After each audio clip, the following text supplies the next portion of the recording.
जय श्री कृष्णा दोस्तों, आप सभी का स्वागत है मेरे शिव भक्ति चैनल में। तो आज मैं आपको घमंडी कौवे की कहानी सुनाऊंगी। तो आइए कहानी को शुरू करते हैं। आसमान पर काले घने बादल घिर आए थे। मैना जल्दी से उड़कर अपने घोंसले में पहुंचना चाहती थी। अंधेरा भी हो चला था और उसका घोंसला अभी काफ़ी दूर था। मौसम खराब होते देख उसने नीम के एक पेड़ पर रुकने का फैसला किया। उसी नीम के पेड़ पर बहुत से कौवे भी थे। जैसे ही उन कौवों की नज़र उस मैना पर पड़ी तो वे काँव काँव करते हुए मैना पर टूट पड़े और कहने लगे, हमारे पेड़ से तुम भाग जाओ।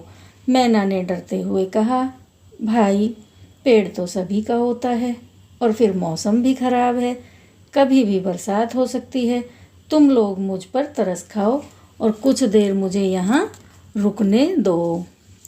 हो सकता है कि बरसात कुछ देर बाद बंद हो जाए और मैं अपने स्थान पर लौट जाऊं। परंतु कौवे ने मैना की एक भी नहीं सुनी।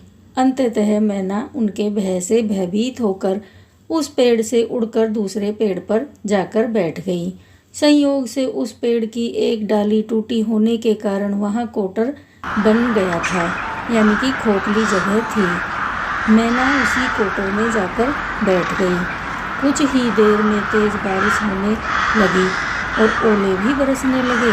मैना तो दूसरे पेड़ के कोटर में बैठी होने के कारण ओलों से सुरक्षित थी, किंतु कौवों में भगदड़ मच गई। कई कौवे ओले की मार से घायल हो गए और कुछ कौवे तो मर भी गए। जब मौसम बहुत साफ हुआ तो मैना बाहर निकली और उड़ चली अपने घोंसले की ओर। तभी उसकी नज़र नीम के पेड़ के नीचे पड़ी। नीम के उस पेड़ के नीचे कई कौवे ओलों की मार से घायल होकर बुरी तरह करहा रहे थे। उनकी नज़र जब मैना पर पड़ी तो उनमें से एक कौवे ने मैना से पूछा, तुम प्रकृति के इस भीषण कहर से कैसे बच गई? मेरी मदद तो भगवान ने की है, क्योंकि मैंने उन्हें सच्चे दिल से याद किया था और मुझ में तुम्हारी तरह घमंड भी नहीं था। मैना उड़ते हुए बोली। कथा का सार। संकट में पड़े किसी भी प्राणी की सहायता अवश्य ही करनी चाहिए। उस समय छोटे बड़े का भेदभाव करना ठीक नहीं है।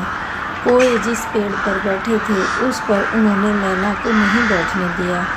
मजबूरी में उसे दूसरे पेड़ पर शरण लेनी पड़ी, लेकिन इसमें भी उसकी भलाई छिपी थी।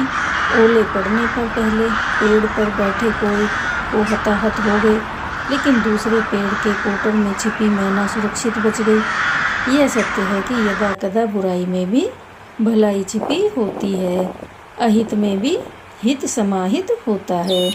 यदि व्यक्ति या संसार का कोई भी जीव इस बात को समझ ले कि कोई भी समस्या ऐसी नहीं है जिसका समाधान ना किया जा सके।